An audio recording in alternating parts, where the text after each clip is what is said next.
ალბათ ხალხს გონია რომ რაღაცა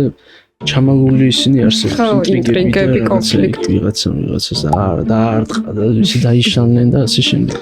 გაგოს სხვაგან არის დადის აქეთ იქით ვერ ისვენებს ეს ადგილას და ჩვენ პირიქით ანგრიმენის ბექგრაუნდი ძალიან ბევრს ნიშნავდა მისთვისაც ანუ არ დაკარგულა ეგ ამბავი და უბრალოდ რაღაც მომენტში სხვაგან წავიდა უცხოეთში წავიდა უბრალოდ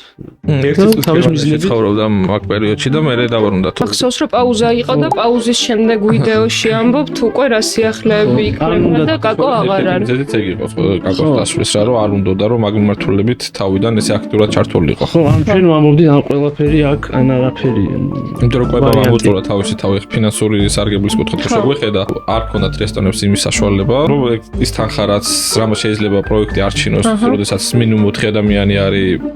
წამყვანი და თან რამდენიმე ადამიანი ბექში მუშაობს